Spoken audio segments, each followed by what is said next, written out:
días, queridos hermanos. Nos alegra poder estar nuevamente con vosotros compartiendo esta mañana de alabanza, de gratitud al Señor y también ahora de poder meditar en su palabra. Y me va a acompañar, si todo el sistema funciona, ahí está, muy bien.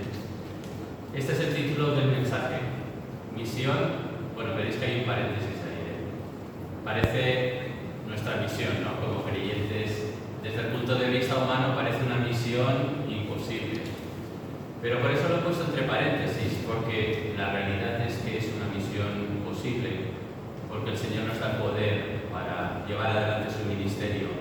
Y muchas veces empieza en lo poco, en lo que aparentemente es insignificante, en lo que a lo mejor no le damos mayor importancia, pero que puesto en las manos del Señor Él va a usar para que podamos ser instrumentos en sus manos.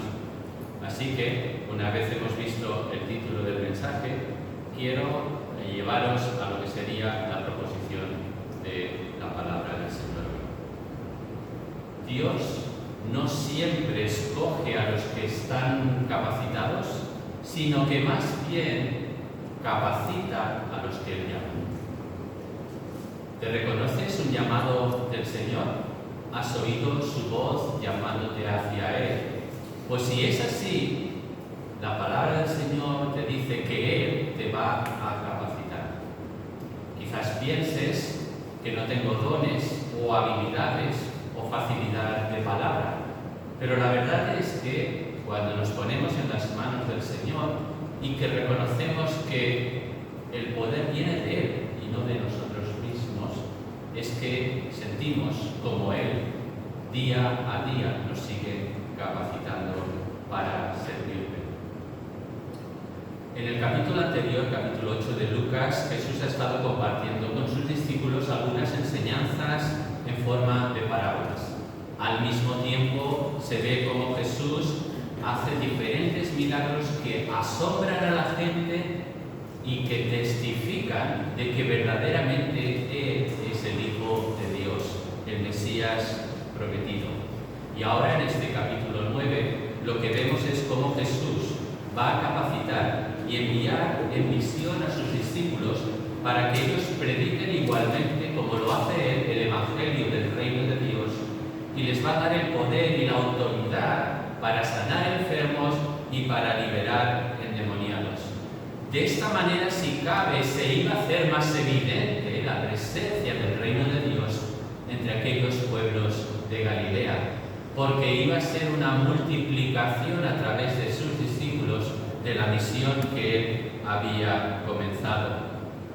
Y llegaba el momento en que sus discípulos pasaran de ser espectadores de los milagros de la palabra, del Evangelio que Jesús compartía, a que ellos mismos fueran partícipes y pusieran en práctica lo que habían estado recibiendo del Maestro.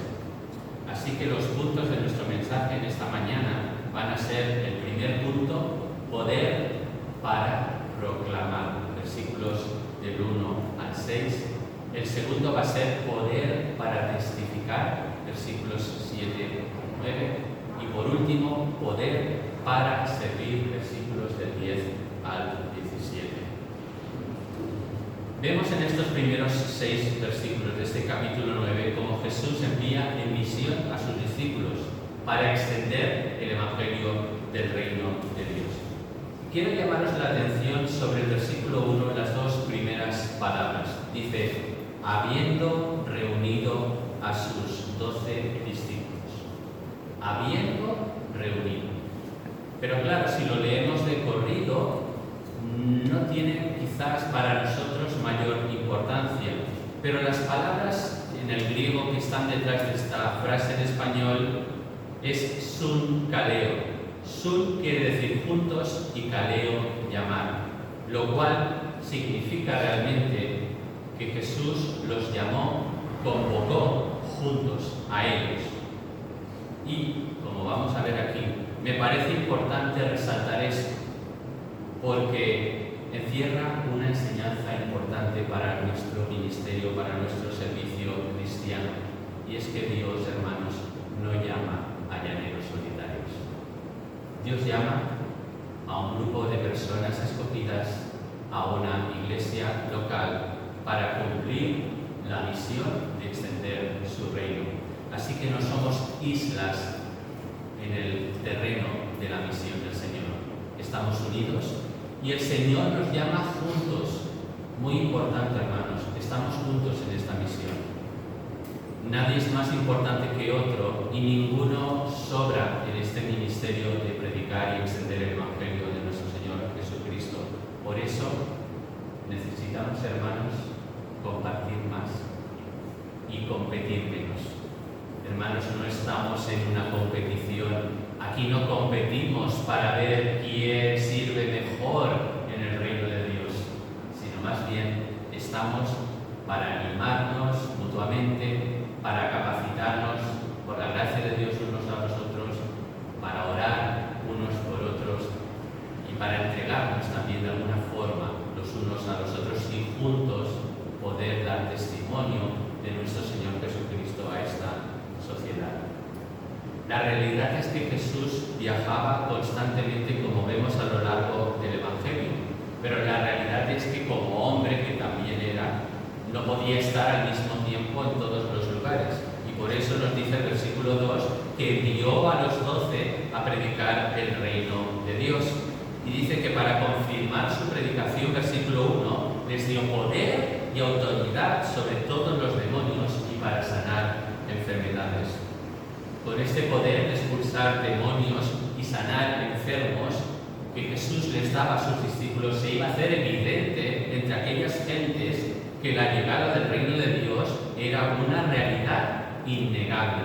Iban a ser enviados para proclamar el Evangelio. Por eso Jesús los capacita y de una forma especial los unge de parte del Padre, porque necesitaban manifestar el poder que Dios por Jesús les había entregado. El poder era la capacidad para realizar una tarea y la autoridad que el Señor les delegaba era el derecho de poder ejercer esa tarea encomendada por el Señor.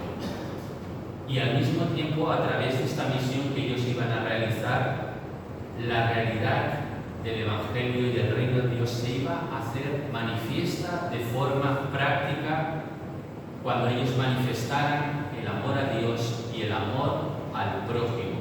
Y esta fue la comisión que recibieron de su Maestro. Por eso Jesús los capacitó para que fueran con un propósito claro: predicar el reino y sanar a los enfermos. Vemos luego, si seguimos avanzando en el texto, de los versículos 3 al 5, que Jesús les da algunas instrucciones prácticas a sus discípulos. No llevar nada para el camino, ni bordón, ni alforja, ni pan, ni dinero. Algunas de estas instrucciones nos pueden parecer un tanto extrañas para nosotros hoy en la actualidad, pero la verdad es que necesitaban en ese momento preciso viajar ligeros de equipaje. Y a veces me pregunto, ¿será que no llegamos más lejos porque estamos sobrecargados de equipaje? ¿Será que llevamos tantas cargas sobre nosotros y no hemos llevado esas cargas a los pies de Jesús y descansado en Él para poder seguir avanzando en la misión del Señor? Y es que cuando viajamos ligeros podemos llegar más lejos y más rápido al destino que el Señor nos lleva. Viajando de esta manera, además, iban a demostrar que en realidad estaban dependiendo de la provisión y la gracia de Dios para su misión. Viajar ligero de equipaje significa reconocer que cada día necesito de su gracia y de su provisión para seguir cumpliendo mi misión. Manifiesto en mi vida que dependo verdaderamente del Señor y confío en que Él va a proveer para cada una de mis necesidades. Y esto fue lo que les sucedió a los discípulos, aquellos que hospitalariamente recibieron a estos discípulos en misión, iban a manifestar de alguna forma que Dios los estaba proveyendo. Además, toda esta misión iba a ser un impacto para aquellas gentes. Aquellas personas de aquellos tiempos de Jesús estaban ya acostumbradas a que por las aldeas vinieran algunos predicadores o exorcistas ambulantes. Pero la triste realidad es que muchos de ellos lo único que hacían era llegar a las casas exigiendo grandes sumas de dinero a cambio de realizar supuestos milagros o exorcismos. Jesús mismo, cuando está reprendiendo a los fariseos en Lucas 20, 47, hablando de ellos, dice que devoran las casas de las viudas y por pretexto hacen largas oraciones. Pero esto no iba a ser la misión de sus discípulos. Ellos iban ligeros de equipaje, pero capacitados por el Señor para hacer verdaderos milagros de sanidad y de liberación, para proclamarles el mensaje del Evangelio de Dios. Así que aquellos que abrieran las puertas de su casa y fueran hospitalarios con aquellos discípulos iban a demostrar que verdaderamente creían en Jesús el Mesías a través de esta hospitalidad que ellos ofrecían a sus discípulos, porque reconocían que los discípulos de Jesús les estaban ministrando no de parte de ellos, sino de parte de Dios, bajo la autoridad de Jesús. Finalmente ellos, hermanos, cumplieron esta misión que el Maestro les había encomendado. Y dice el versículo 6 que saliendo pasaban por todas las aldeas anunciando el Evangelio y sanando por todas partes. Así que su trabajo era el mismo que el de su Maestro, el cual les había encomendado, y lo hacían además de forma integral, a nivel espiritual y a nivel físico. Porque no solo estamos predicando el Evangelio a un nivel espiritual, lo hacemos de forma práctica, atendiendo a las necesidades físicas también que la gente tiene. Así que cabría preguntarnos a este punto, ¿qué sentirían los discípulos de Jesús cuando sintieron que estaban siendo enviados en el mismo poder y autoridad de Jesús? Y si seguimos avanzando en esta reflexión, ¿podemos por un momento ponernos en la piel de estos discípulos para entender lo que estaba implicando en ellos esta comisión de Jesús? Y si seguimos avanzando en nuestra reflexión, me pregunto, ¿y para nosotros hoy? ¿Qué implica el ser conscientes de este llamado, de esta capacitación, de este poder que Jesús nos delega para cumplir su misión? El Señor les dio poder y autoridad para proclamar el Evangelio de su reino, pero no solo a ellos, hermanos, también a ti y a mí, al pueblo de Dios en la actualidad. En el siglo XXI, Él sigue dando poder y capacitación a sus discípulos, a ti y a mí, para que podamos llevar adelante la misión que Él nos ha encomendado. Y cuando somos conscientes y obedecemos a su llamado y sabemos que vamos en su nombre, experimentamos que no estamos solos, que Él nos acompaña por su Espíritu en todo momento, que Él sigue renovando nuestras fuerzas, que podemos reconocer y experimentar su provisión y su cuidado cada día en nuestras vidas. Y además, hermanos, nos va a dar la sabiduría necesaria para que en el momento adecuado podamos compartir su palabra. Porque cuando, hermanos, caminamos en obediencia, Dios puede usar aún nuestras propias limitaciones para cumplir sus propósitos. Sí, es verdad, tenemos limitaciones, no somos supermanes, somos débiles, tenemos achaques, enfermedades, problemas familiares o laborales o vecinales, pero aún y así, en esas limitaciones, Dios va a estar presente y nos va a usar aún ahí para cumplir sus propósitos. Así que nuevamente cabe que nos preguntemos, ¿hasta qué punto estoy confiando en que el Señor me va a preparar y me va a dar la autoridad para servir en el ministerio al cual Él me está llamando? Porque la realidad es que el ministerio efectivo procede de nuestra obediencia al llamado de Jesús, donde nuestras propias limitaciones o incluso nuestros propios temores son superados por su poder. Seguimos avanzando en el mensaje y estamos ya en el punto 2, poder para testificar. Poder para proclamar, hemos visto en el primer punto, poder para testificar, versículos del 7 al 9. Y ahora Lucas nos va a introducir en un relato sobre una noticia que hace evidente hasta qué punto con la misión de estos 12 discípulos se había multiplicado en aquellos pueblos la presencia y el poder del reino de Dios entre aquellas gentes. Y nos muestra cómo la gente reacciona a Jesús y a sus obras. Y va variando desde la curiosidad al asombro. E incluso, como cita aquí, Herodes, que era el gobernante de aquella región de Galilea, quiere ver a Jesús debido a su fama. Dice el versículo 7, entonces Herodes el tetrarca oyó de todas las cosas que hacía Jesús y estaba perplejo.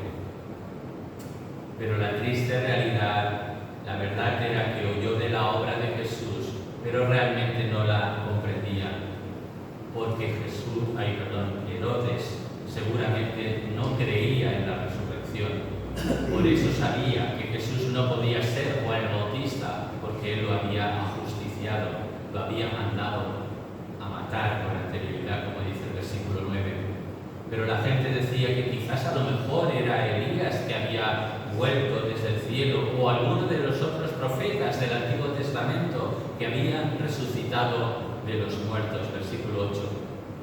Pero realmente lo que Lucas nos quiere hacer ver con estas noticias en este relato es que todos, desde los más humildes hasta los poderosos, estaban siendo de alguna manera impactados por el ministerio de Jesús y de sus discípulos. Nadie quedaba indiferente ante el mensaje del Evangelio. Y entonces lo que podemos aprender de este evento es que, hermanos, nuestro ministerio, nuestro testimonio personal, cuando es correctamente guiado por el poder de su Espíritu Santo, puede dirigir y dirigirá la atención hacia Cristo.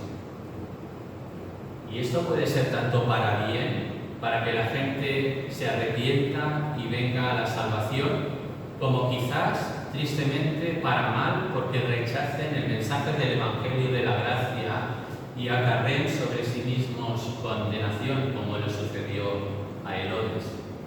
Pero quizás lo que el Señor, a través de este testimonio, nos está desafiando es ayudarnos quizás a testificar de una manera diferente, de forma que despierte en los que nos rodean curiosidad por querer conocer más de Jesús, y que ello finalmente haga resaltar la autoridad y el poder que Dios delega a través de nosotros para su gloria y para su honra. Y nuevamente cabe que nos preguntemos cuán comprometidos estamos en orar al Señor para que su poder se manifieste a través de nuestro testimonio personal. ¿Qué tiempo o con qué frecuencia oramos al Señor pidiéndole: Señor, que tu poder, que tu gracia se manifieste en mi vida, y que a través de todos los gestos cotidianos que realizo y las palabras que hablo, tú puedas usar en tu poder y en tu gracia para alcanzar a otras personas, para bendecir a otras personas? ¿Hasta qué punto soy consciente de que debo ser un instrumento útil en las manos del Señor? Y aquí quiero abrir un paréntesis, porque a veces pensamos en la misión exclusivamente con el asistir a las reuniones, con el predicar la palabra, con el cantar alabanzas, con asistir a la reunión de oración, o quizás como mucho servir a través del banco de alimentos o dando algunos folletos evangelísticos. Y hemos hecho una división, hermanos, entre lo sagrado y lo secular, entre lo que vivimos el domingo, el jueves, el día que sea que nos reunimos, el momento de mi devocional personal con el Señor, con el resto de jornada y de días de la semana. Y la realidad es que todos los días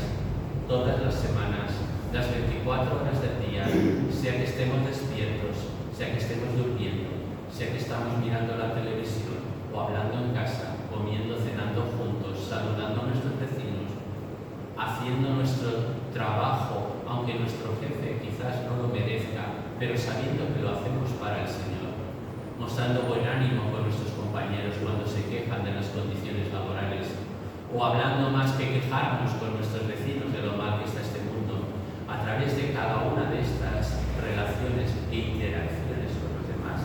Todas ellas, hermanos, forman parte de nuestro ministerio y todas ellas pueden ser usadas por el Señor para bendecir a otros. Por eso, y este es el tercer punto de nuestro mensaje, el Señor nos va a dar también poder para servir. Versículos del 10 al 17. Llegamos ahora al punto de la narración de Lucas, donde nos habla que los discípulos de Jesús vuelven tras su misión y le cuentan a Jesús todo lo que habían realizado en su nombre. Nos dice el versículo 10 que vueltos los apóstoles le contaron todo lo que habían hecho. Y seguramente, además del gozo y de la alegría de haber podido servir y ministrar de parte de Jesús a tantas personas en tantos lugares diferentes, estoy seguro que al mismo tiempo debieron sentirse agotados y exhaustos por la magnitud de lo que había sucedido. Y quizás nos pasa a ti y a mí, en algún momento en nuestro día a día, que parece que nuestras fuerzas se agotan y que estamos exhaustos porque ya no tenemos más fuerzas para seguir adelante. Pero el Señor nos conoce y Él sabe el estado de nuestro ser interior. Y Él tiene cuidado, como hizo con sus discípulos, y dice la segunda parte del versículo 10, que se los lleva aparte, a un lugar apartado, para ministrarles y para que pudieran descansar y recuperar sus fuerzas. Dice que tomándolos se retiró aparte a un lugar desierto de la ciudad llamada Betsaida.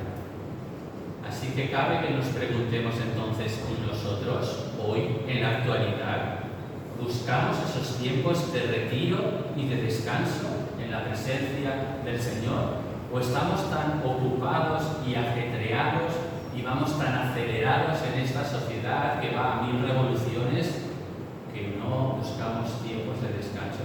¿Sabéis que Génesis nos dice que el Señor creó la tierra y todo lo que hay en ella durante 6 días y que al séptimo descansó? Y qué importante es que respetemos el mandato del Señor del sábado, del descanso, no porque tenga que ser el sábado, pero sí que haya tiempos de descanso en la presencia del Señor. Pero es más, hermanos, estamos animando a otros hermanos nuestros, les estamos dando lugar para poderlos tener, o a veces somos tan exigentes y tan persistentes en estar pidiendo ayuda y compañía que no respetamos el descanso de nuestros hermanos. Qué importante es también que seamos sensibles a que todos necesitamos tiempos de descanso, de vacaciones y de estar en la presencia del Señor. Así que para que esto no quede simplemente en la teoría y en el aire de la reflexión, os hago otra pregunta más. ¿Habéis pensado de qué formas prácticas podríais tener espacios de retiro y de descanso?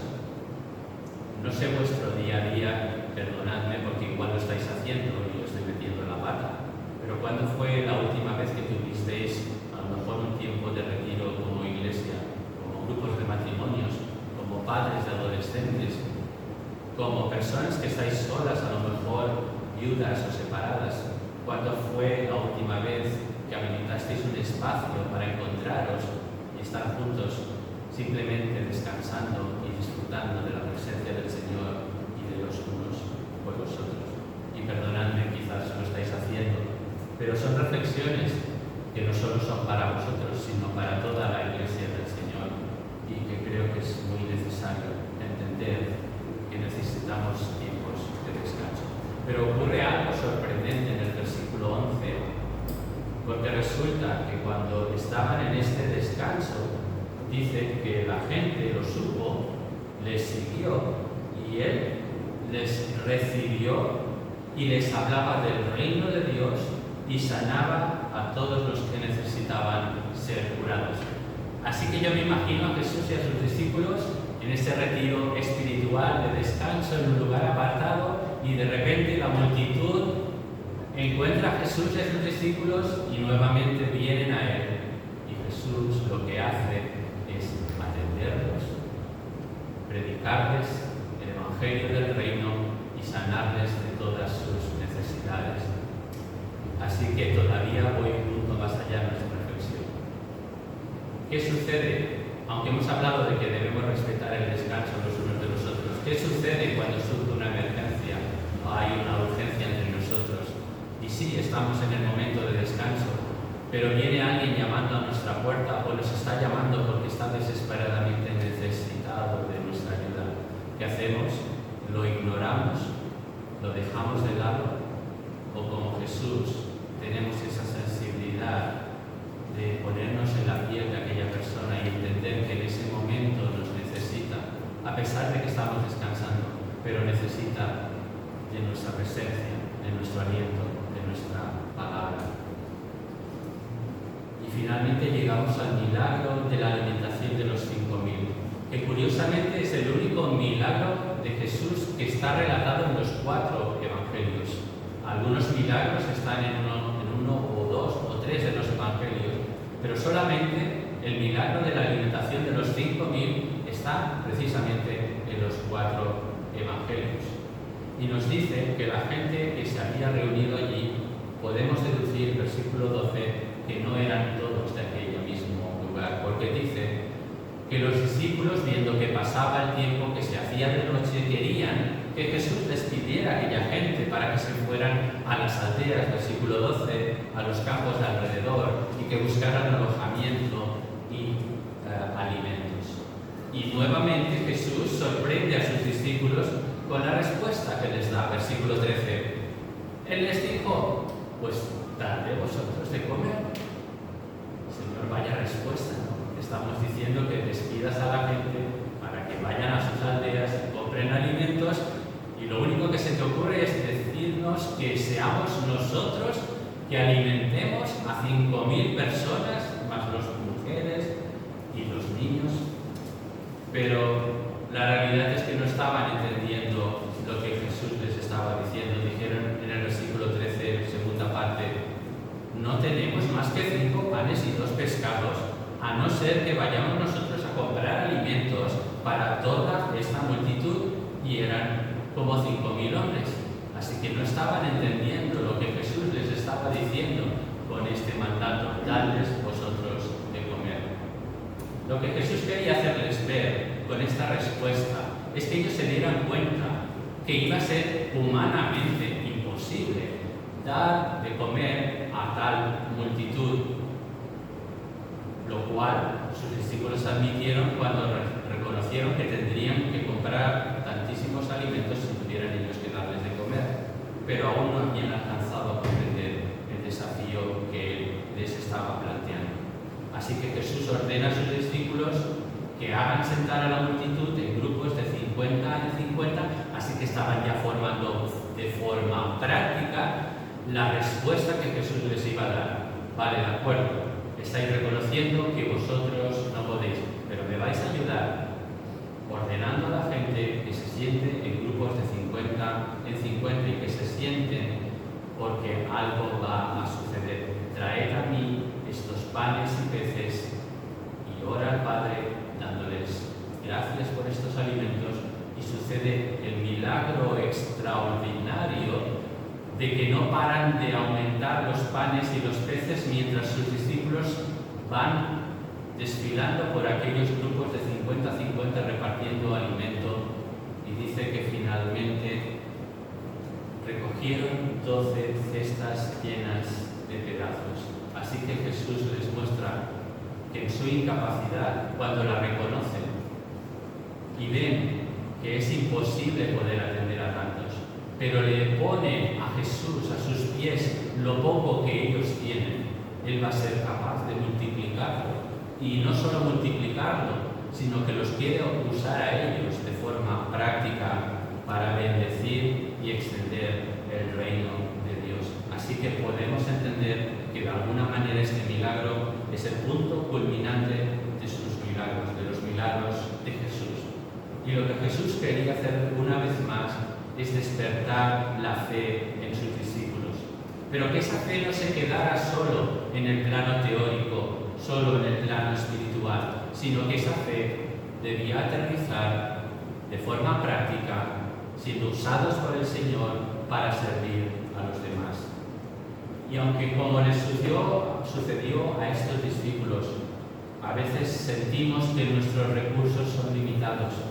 Señor, si yo tuviera más capacidades, si tuviera más posesiones, si tuviera una casa más grande, si tuviera más recursos, podría ayudar a más personas.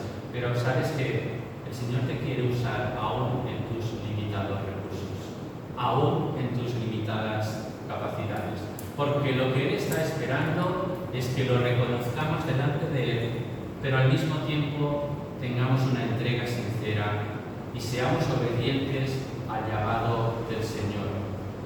Porque esto va a resultar, hermanos, en un impacto mucho mayor.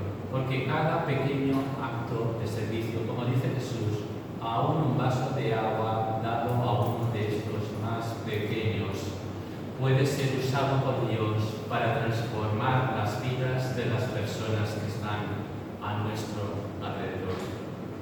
Y por eso, como venimos diciendo, este mensaje nos ayuda a entender que no solo somos llamados a suplir las necesidades espirituales de las personas, sino también a las necesidades físicas, siendo instrumentos en las manos del Señor, al extender su reino y al mostrar nuestra generosidad con aquellos más necesitados que están conviviendo a nuestro alrededor, mientras dejamos que el poder de Dios se manifieste en nuestro sencillo servicio a estas personas. Porque finalmente el ministerio no se trata de lo que tenemos, de cuánto tenemos, sino de cómo estamos realizándolo cuando confiamos en el poder de Dios para usarnos a ti y a mí. Por eso, la fe y la obediencia son la clave para que nuestro servicio cristiano tenga impacto. Pero, hermanos, por encima de todo, recordemos que finalmente Jesús es el verdadero pan de vida que sacia todas nuestras necesidades.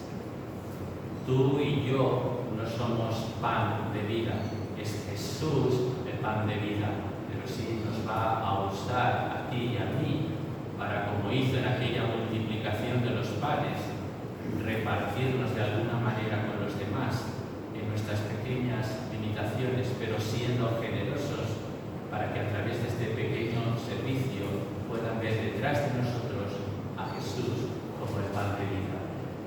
Y no te apures, no te preocupes, porque si estás aferrado a Jesús, Él te promete que Él suplirá cada una de tus necesidades en el momento oportuno, porque Él es nuestro pan de vida.